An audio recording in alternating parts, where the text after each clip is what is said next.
Olá pessoal, sejam bem-vindos ao canal Geriatria com Miola. Aqui a gente aprimora o conhecimento de vocês sobre as demências para que vocês tenham mais paciência e confiança para cuidar do seu paciente ou familiar.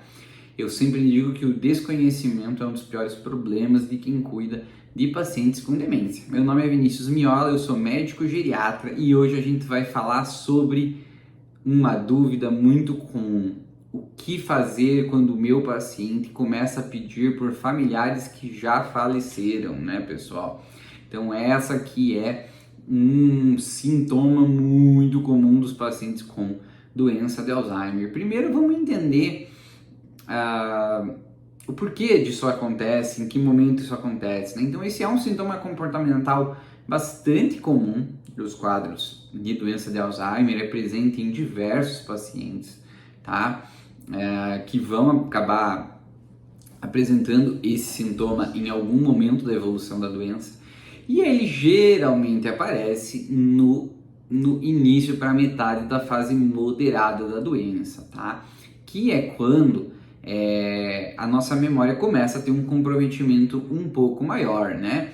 Então, quem viu o nosso vídeo das fases, a gente falou bastante sobre isso, né? Sobre o comprometimento da memória ao longo do tempo da evolução da doença, certo? E aí esse sintoma vai aparecer ali no meio, no início do meio para a fase moderada. Por quê? Porque eu vou tendo uma perda progressiva da memória, uma perda progressiva da orientação, né, da orientação temporal do meu paciente. Ele não lembra mais que ele está em 2023, ele começa a acreditar fielmente que ele está no passado, e se ele está no passado, muitas das pessoas que ele lembrava, né, esse conhecimento mais recente, que ele sabia que já tinham ido, ele vai esquecer, né? Então ele vai esquecer que essas pessoas já faleceram. Ele acredita que ele está, por exemplo, em 1985, e naquele ano essas pessoas ainda estavam vivas, né? Ainda estavam presentes na vida do paciente, né? Então esse é um sintoma comportamental muito comum. Importante que salientar aqui que além de ser comum, ele é normal, né? Então a maior parte dos pacientes vão ter esse sintoma, né? Então é importante que vocês já, quem está aí já acompanhando um paciente em fase inicial, ou que está com o paciente ainda no início da fase moderada, mas nunca teve esse problema, saber que esse é um sintoma que acontece, que isso é normal do processo de deterioração da perda da memória e orientação do paciente, certo? Então, acho que essa é uma das grandes mensagens do nosso canal, né? Que é ajudar a orientar vocês sobre o que é normal e o que não é normal durante a evolução da doença, né? Para vocês perceberem, quando as coisas acontecerem, vocês terem tranquilidade para agir e perceber, olha, isso está acontecendo, isso, né? Eu vi o vídeo lá do Dr. Miola, do Vinícius, e ele comentou que isso é uma coisa que acontece, então eu vou ficar tranquilo e vou lidar com isso de uma forma normal, né? Qual que é o grande problema, né, agora entrando na fase de quando isso acontece? Assim como muitas das perguntas dos pacientes, né, que acontecem, e quem vocês que cuidam estão bem acostumados com isso, muitas vezes se torna repetitivo, né? Então não basta dar uma resposta, né? Não basta ele perguntar e você responder, que muitas vezes ele esquece na sequência que perguntou e acaba perguntando de novo, né? Por isso que a gente vai falar um pouco aqui das estratégias de como lidar com isso, né?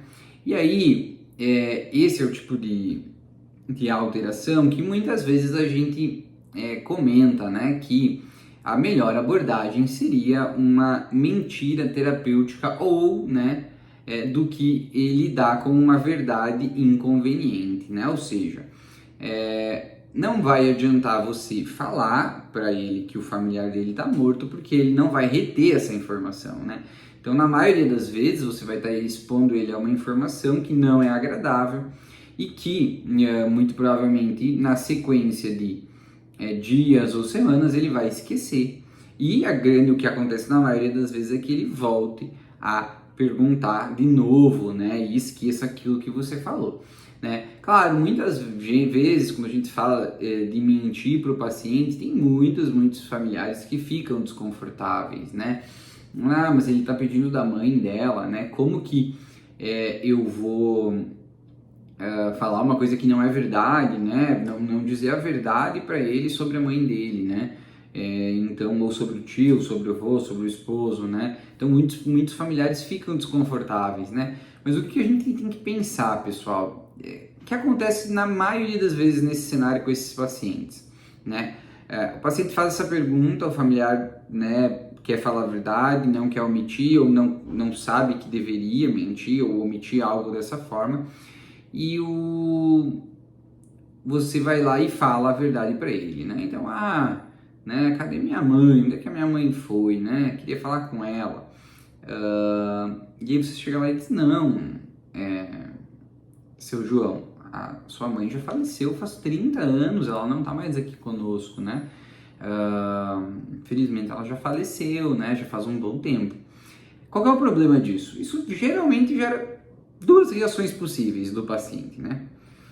Ou ele não vai acreditar, né? Porque ele vive dentro daquela realidade dele, por mais que, né, você às vezes não entenda, na cabeça dele ele está dentro daquela realidade, ele está num ano em que a mãe dele, né, o familiar dele ainda está vivo, então ele não vai acreditar. Se for um desconhecido, ou mesmo de certa forma, às vezes mesmo você que ele reconheça um filho, ele pode ficar agressivo, né? Achar que você está mentindo para ele, que você está tentando enganar ele de alguma forma, e isso gerar um padrão de agitação e de agressividade no momento. Então isso é uma coisa comum de acontecer, né? Então ele não acreditar e começar a ir contra você por causa da forma como você agiu e da notícia que você deu para ele. E a outra reação esperada que ele pode ter é ele presenciar um luto, né? Então ele acreditar em você, mas naquele momento vai ser como se ele estivesse recebendo a notícia de que a mãe, o pai, o familiar dele faleceu, e ele vai viver um processo de luto. Isso vai deixar ele triste, ele pode ficar choroso, ele pode ficar ansioso, porque ele vai vivenciar esse processo de perda do familiar dele naquele momento. E aí qual que é o grande problema disso? Que, como vocês sabem, né, que isso acontece com frequência com os pacientes, ele vai viver esse processo, vai durar lá seus 15, 20 minutos, talvez menos, talvez um pouco mais, mas em questão de uma hora, talvez menos de uma hora, ele vai esquecer tudo, né? Tanto se você falou que morreu ou outra coisa, e talvez ele volte a fazer a mesma pergunta, né? Então ele não vai reter essa informação. E se você ficar repetindo consistentemente a resposta, você vai ficar gerando uma agitação, uma agressividade, um luto frequentemente, porque ele não vai reter essa informação e ele vai esquecer, né? E isso novamente, ou no mesmo dia ou no outro dia, vai gerar a pergunta novamente, e aí você entra num ciclo vicioso de gerar uma piora do sintoma comportamental do paciente por estar falando a verdade, certo? Por isso que a nossa orientação é que muitas vezes você distrai o paciente ou trate com uma mentira terapêutica, né? Esse é um sintoma muito comum, né? Que eu experienciei já com muitos pacientes, né? Tem um paciente recente que perdeu a esposa, né? Então, obviamente, nesses momentos, os pacientes têm um baque muito grande pela mudança da rotina abrupta, né? Com o cônjuge não estando mais em casa, né? E aí, óbvio que questão de 2, 3 meses, ele começou com os sintomas de pedir onde ela estava, né? Já não lembrava mais, e não ia adiantar a gente falar a verdade, então a gente optou por essa outra opção, né? Tem uma outra paciente com demência vascular que ela sempre pede sobre das crianças dela, não reconhece as netas, acha que a neta é a filha e aí pede de outras pessoas que não estão ali, então isso é uma coisa que acontece com muita frequência com esses pacientes, certo? Então qual é a abordagem que a gente indicaria, né? Geralmente tenta duas formas, né? Ou você vai contar uma história sobre a pessoa a qual ele está pedindo, ou você vai tentar distraí-lo de alguma forma, né? Mas aí também tem um pulo do gato, que é interessante, né? Se você chegar para ele chegar para você e pedir, ou ele ou ela, né? Oi, minha filha, onde é que tá meu pai? Né? Cadê ele? Queria falar com ele. Você chegar, não, o pai tá no sítio dele, tá lá trabalhando e tudo mais, volta mais tarde. Ok, né? A chance de você conseguir atenuar aquilo, ele, né, se distrair e tudo mais é positiva. Mas existe uma grande probabilidade de, se ele ficar ali na mesma situação que ele tá, dali 10, 15 minutos ele, filha, cadê meu pai? Né? Queria falar com ele, né? Tô com saudade, queria falar com ele, né? Então a pergunta se tornar repetitiva. Então isso é uma coisa que pode acontecer e acontece frequentemente com esses pacientes. Então a nossa sugestão é que você, além de usar, né, de uma frase de distração, que você também dê um comando, né? Associe isso sempre a tentar distrair ele e fazer ele sair daquela rotina que ele tá, daquilo que ele tá fazendo, para fazer outra coisa, que isso pode ajudar ele a meio que quebrar esse looping dessa pergunta específica, né? Então, por exemplo, vocês têm que fazer alguma coisa na casa. O vô, né, o teu pai, foi fazer compras, né?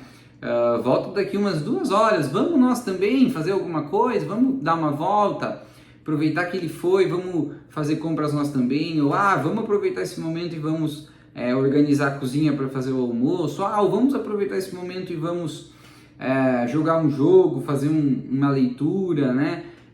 Então tentar trazer a questão da distração, né, da resposta que você está fornecendo junto com um comando para tirar ele daquela zona que ele está e tentar evitar com que ele entre nesse ciclo repetitivo, né, de fazer a mesma pergunta novamente daqui a pouco tempo, né? Se ele ficar ali onde ele está, sem você estimular ele a fazer muita coisa, é muito provável que, apesar de você estar ali de certa forma distraindo ele com a resposta, dizendo, a mãe foi para Paris, né? Foi viajar para Paris com as amigas, se divertir um pouco, mas se você deixar ele ali quieto no canto dele, a pergunta volte em pouco tempo, certo? Então é importante que, além de você tente usar da mentira terapêutica, né, para distrair ele, né, e fazer com que ele aceite uma resposta que nesse momento nos parece mais adequada, você também usar isso já como um gancho para fazer um comando para tirar ele daquela posição que ele está e iniciar alguma atividade que você acredite que possa ser proposta naquele momento, certo? Então essa é uma das nossas estratégias principais, e quando isso não dá certo, um dos grandes conselhos, né, algumas sugestões que a gente dá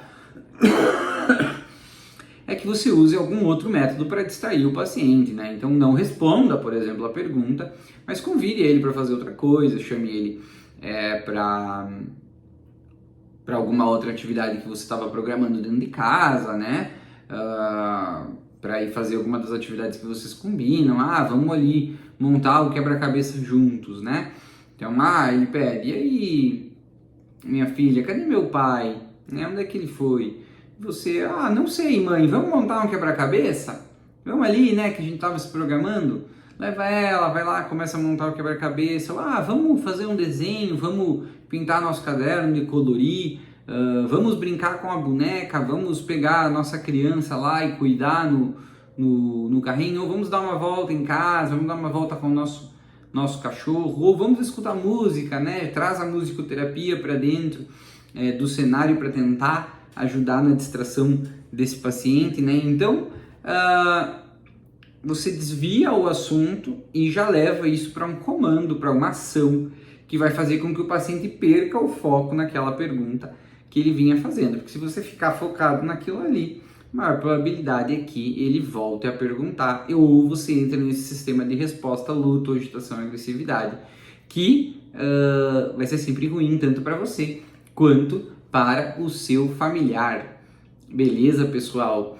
Esse é um vídeo que eu acho que é muito valoroso. Por quê? Porque como eu atendo muitas famílias com a doença de Alzheimer, é muito frequente que elas não saibam lidar com essa situação e muitas vezes fiquem nessa questão de falar a verdade, gerar essa agitação no paciente, e ainda elas ficam revoltadas que o paciente não entende. Mas como que ele está pedindo isso? Se ele sabe que ele já morreu, né? Então, eu falo a verdade, ele fica bravo comigo, né? Então, além delas não usarem das táticas que a gente sabe que devem ser melhores, não estou dizendo que isso é, né, 100% para todo mundo, mas é melhor na maioria dos casos. Além de os não usarem as táticas, eles ainda não aceitam que o paciente não lembre, né? Ficam revoltados. Meu Deus, doutor, mas olha, eu falo como que ele esquece? Gente, então por isso a importância desse nosso canal, né? É lembrar vocês que isso é normal. Vai acontecer durante o processo de deterioração da perda cognitiva da memória do paciente e que não adianta a gente ficar bravo, a gente tem que se confortar e aprender a lidar com essa situação, certo? Acho que por hoje era isso. Espero que vocês tenham gostado, tá? E me contem aqui se algum de vocês já utiliza, né, a mentira terapêutica, já fala isso, se tem algum dos familiares de vocês que tem esse sintoma e que vocês acabam trazendo essa abordagem, né, se vocês já testaram, para eu poder ver. E se já não testaram, se em algum momento vocês precisarem, contem aqui como é que foi a experiência, para a gente poder ver se esse vídeo ajudou vocês. Beleza, pessoal? Então, acho que por hoje é isso. E nos vemos no próximo vídeo. Não esqueçam de curtir, comentar e compartilhar este vídeo, mandar para pessoas que possam se beneficiar e se inscrever no nosso canal, ativar o sininho para receber as notificações. Certo? Grande abraço, até mais!